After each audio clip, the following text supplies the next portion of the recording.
శ్రీమాత్రే నమ. జయ గురు దత్తాత్రేయ నమ.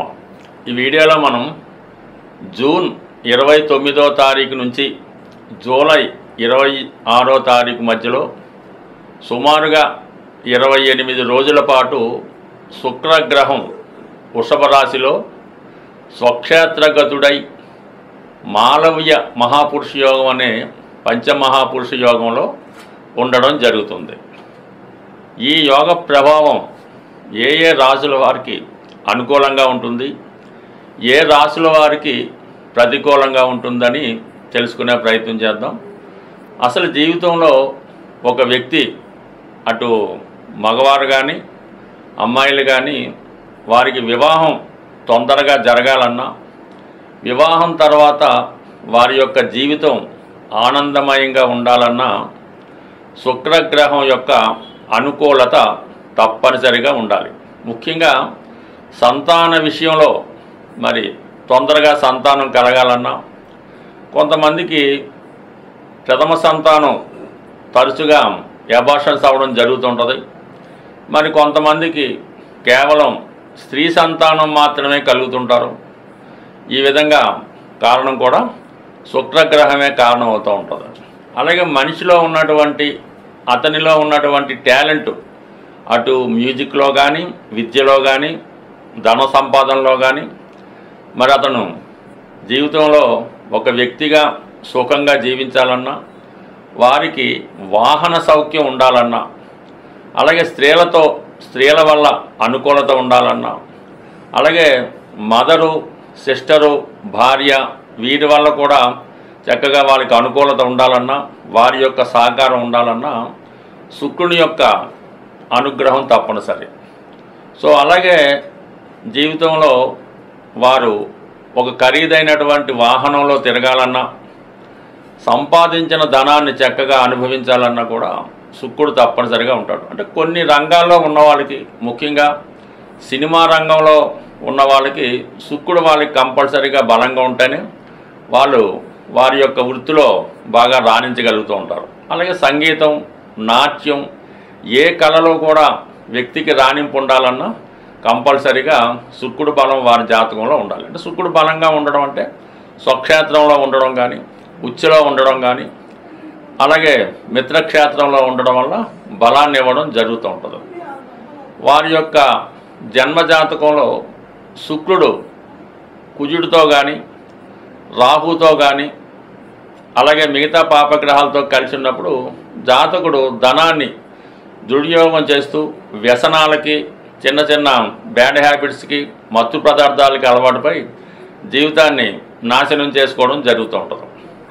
అదే స్త్రీల జాతకంలో శుక్రుడు పాపగ్రహాలతో కలిసినప్పుడు వారు ఈ ప్రేమ వ్యవహారాలు, వివాహ జీవితంలో సమస్యలు, అత్తంటి వారి వల్ల ప్రాబ్లమ్స్, ఎవరినో నమ్మి మోసపోవడం, ఇవన్నీ కూడా స్త్రీల జాతకంలో శుక్రుడు ఈ కుజ, రాహువు మొదల గ్రహాలతో కలిసినప్పుడు చాలా వరకు ఇబ్బంది కలుగుతూ ఉంటుంది. అలాగే స్త్రీ యొక్క జాతకంలో ఈ శుక్రుడు కేతువుతో కలిసినప్పుడు వారి యొక్క సంతానం కలగడంలో వారికి ఇబ్బందులు రావడం, కొంతమందికి సంతానం కలగపోవడానికి కూడా కారణం అవుతూ ఉంటుంది. వారికి సెక్స్ మీద ఆసక్తి లేకపోవడం, శృంగార జీవితానికి దూరంగా ఉండడం జరుగుతూ ఉంటుంది. అలాగే అబ్బాయిల జాతకంలో, మగవారి జాతకంలో శుక్రుడు రాహుతో కలిసి ఉన్నప్పుడు వీరు ధనాన్ని విచ్చలవిడిగా ఖర్చు పెట్టడం, ఈ వ్యసనాలకి, ఏదో ఒక స్త్రీ వ్యామోహానికి చిక్కుకొని వ్యభిచార యోగం లాంటిది ఏర్పడడం వల్ల జీవితాన్ని, ధన నష్టాన్ని చేసుకోవడం జరుగుతూ ఉంటుంది.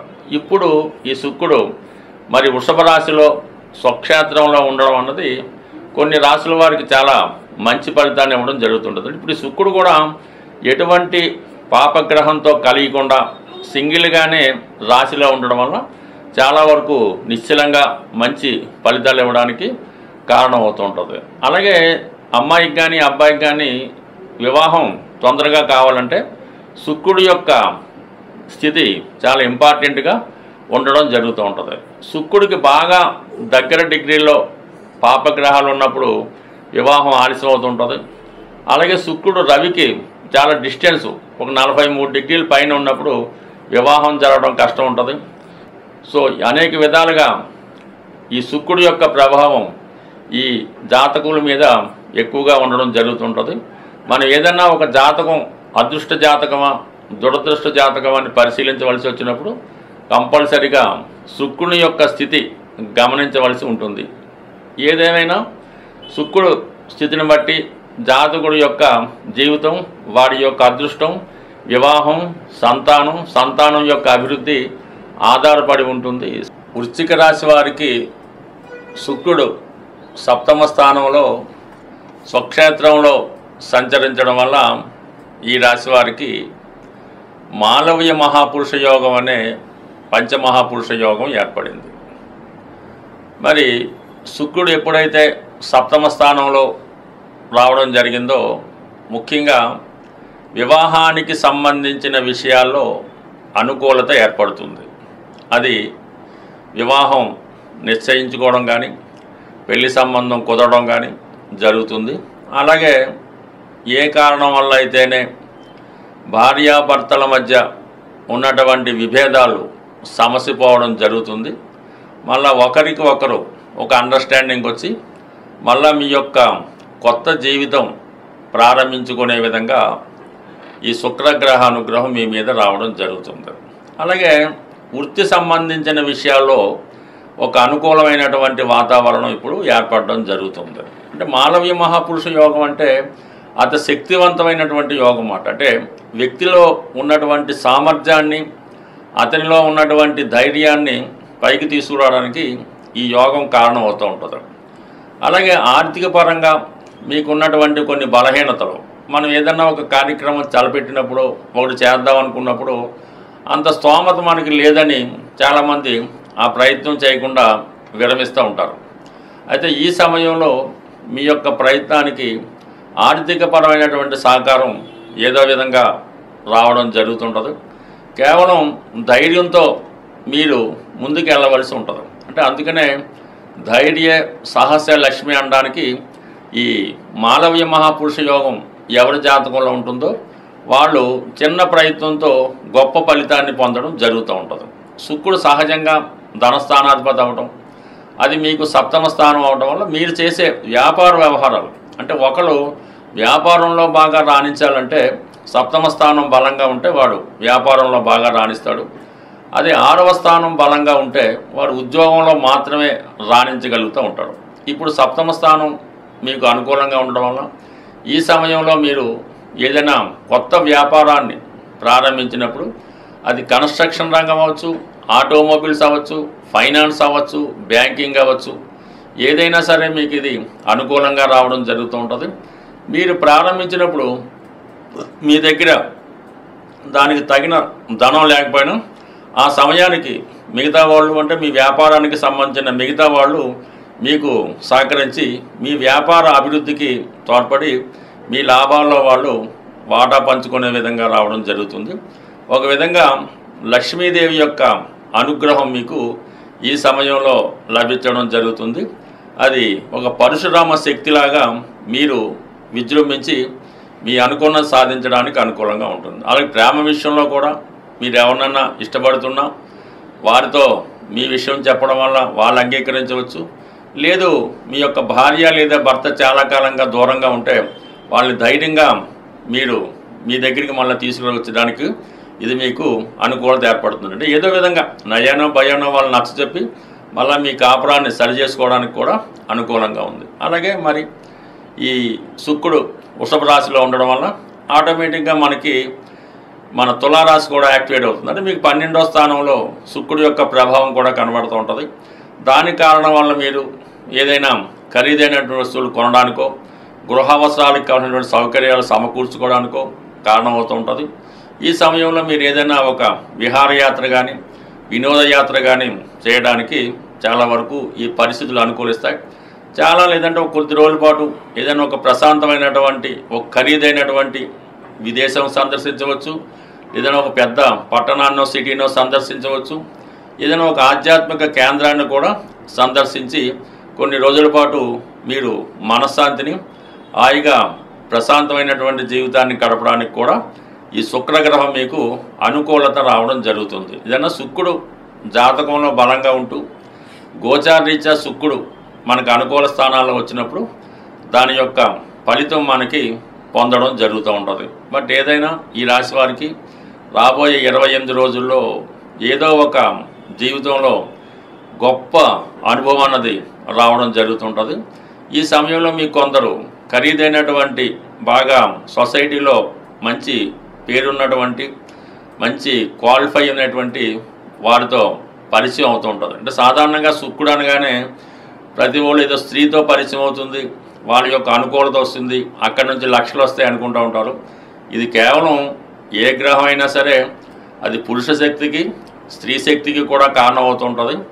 అయితే శుక్రుడు ఇప్పుడు స్త్రీగాను మీరు భావించవచ్చు, అదే ఒక యోగ్యవంతుడైన ధైర్యవంతుడైనటువంటి పరశురామ శక్తి కలిగినటువంటి పురుషుడిని కూడా మీరు ఊహించుకోవచ్చు. ఏదైనా మీ యొక్క ప్రయత్నం చేస్తేనే ఈ ఫలితాన్ని మీరు అందుకోగలుగుతుంటారు. బట్ ఏదైనా శుక్రుడు ఇచ్చినటువంటి ఫలితం తీపి గుర్తుగా జీవితాంతం మిగిలి ఉంటుంది. శుక్రగ్రహం అనుగ్రహం పొందాలంటే శుక్రగ్రహానికి సంబంధించినటువంటి పరిహారాలు మనం నిత్యం చేసుకోవడం వల్ల శుక్రుడు ఏ రాశిలో ఉన్నా, ఏ భావంలో ఉన్నా, ఏ స్థితిలో ఉన్నా మనకి అనుకూలమైనటువంటి ఫలితాన్ని ఇవ్వడం జరుగుతూ ఉంది. శుక్రుడు శుచికి శుభ్రతకి కారణమవుతూ ఉంటాడు. అందుకే మన గృహం మన పరిసరాలు చాలా పరిశుభ్రంగా శుచిగా నియమంగా ఉన్నప్పుడు ఆటోమేటిక్గా లక్ష్మీ అమ్మవారు మన గృహంలో కొలువై ఉండడం జరుగుతూ ఉంటుంది. దానికి ప్రధానంగా ఇల్లాలు కూడా కారణమవుతూ ఉంటుంది. మరి ఇల్లాలిని బట్టి ఇల్లు అంటూ ఉంటారు. అందువల్ల ఇల్లాలు పర్ఫెక్ట్గా శుచిగా శుభ్రతగా ఉంటూ గృహాన్ని కూడా శుభ్రంగా ఉంచడం వల్ల ప్రతి నిత్యం శుభ్రంగా ఉంటూ కనీసం శుక్రవారం రోజు గృహాన్ని శుభ్రంగా కడిగి సాంబ్రాణి ధూపం అది వేసి అమ్మవారిని పూజ చేసుకోవడం అన్నది అది ప్రతి ఒక్కరు చేసే ఆచారం. దాంతో వ్యక్తిగతంగా కూడా ఎల్లప్పుడూ పరిశుభ్రమైనటువంటి వస్త్రాలు ధరించడం, సాధ్యమైనంత వరకు శుక్రుడు సౌందర్యానికి కారణం కాబట్టి ఈ మేకప్ ఈ సెంట్లు వాటికి కూడా కారణం అవుతుంటాడు. అంటే మరీ ఓవర్గా మేకప్ చేసుకోమని మనం చెప్పం, కానీ ఈ స్త్రీలైతే పూర్వకాలం అయితే పసుపది రాసుకునేవారు. ఈ కాలంలో కూడా కొద్దిగా సౌందర్యంగా ఉండడానికి ప్రయత్నం చేయడం, మగవారు కూడా సాధ్యమైనంత వరకు ఏదో మేకప్ అది కాదు కానీ కొద్దిగా శుభ్రంగా నీట్గా ఉంటూ ఈ స్ప్రేలు అవి వాడటం వల్ల కూడా ఈ శుక్రుడు యాక్టివేట్ అవ్వడం జరుగుతూ ఉంటుంది. అందుకనే సాధారణంగా ఈ తులా రాశి తులా లగ్నం వృషభ రాశి వారు వచ్చినప్పుడు ఆటోమేటిక్గా వారితో పాటు ఒక మంచి పరిమళం రావడం జరుగుతూ ఉంటుంది. అలాగే సెలబ్రిటీ లాంటి లేడీస్ కానీ పెద్ద పెద్ద స్టార్స్ వచ్చినప్పుడు వాళ్ళ దగ్గర ఉన్నటువంటి పరిమళం మనకి చాలా వరకు డామినేట్ చేయడం జరుగుతూ ఉంటుంది. అందువల్ల ఈ పరిమళ సుగంధ ద్రవ్యాలు వాడటం, అలాగే నిరంతరం శుచిగా ఉండడం, ఇది చేసుకోవడం వల్ల శుక్రుడు యాక్టివేట్ అవుతుంటాడు. సాధారణంగా గృహంలో ఉన్నటువంటి స్త్రీలకి వాళ్ళకి ఎటువంటి లోటు రాకుండా సమయానికి వాళ్ళకి అన్నీ సహకరిస్తూ వాళ్ళని దూషించకుండా తిట్టకుండా దుర్భాషలాడకుండా ఉండవలసి ఉంటుంది. 99% వారి కంటి నుంచి కన్నీరు రాకుండా చూసుకోవాల్సి ఉంటుంది. ఒక్కొక్క కుటుంబంలో ఒక స్త్రీ నిరంతరం ఈ చిన్న కారణాన్ని కూడా ఏడుస్తూ ఉంటారు. ఈ కారణం వల్ల ఆ కుటుంబంలో ఒక విధమైనటువంటి దరిద్రం తాండవిస్తూ ఉంటుంది. బట్ ఏదైనా ఆ కుటుంబంలో స్త్రీని మీరు ఎంతగా సంతోషపెట్టగలిగితే మీ జీవితం కూడా అంత సంతోషంగా ఉంటుంది.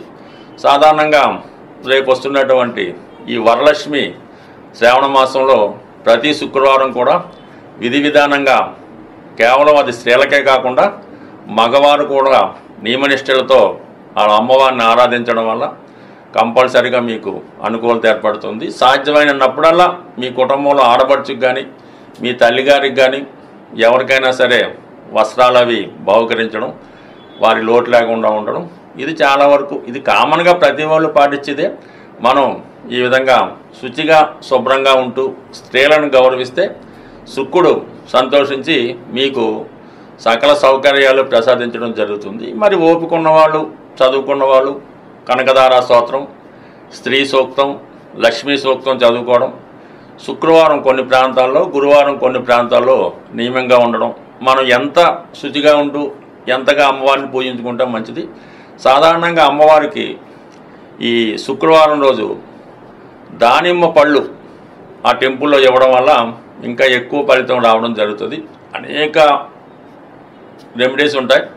ఇది వ్యక్తిగతంగా తనకు తాను శుభ్రంగా ఉంటూ, శుభ్రంగా అంటే కేవలం బట్టలే కాకుండా వారి యొక్క ఆలోచనలు, అలవాట్లు ఇవన్నీ కూడా శుచిగా పవిత్రంగా ఉంటే కంపల్సరిగా లక్ష్మీ అమ్మవారు కొలువై ఉంటారు. స్వస్తి.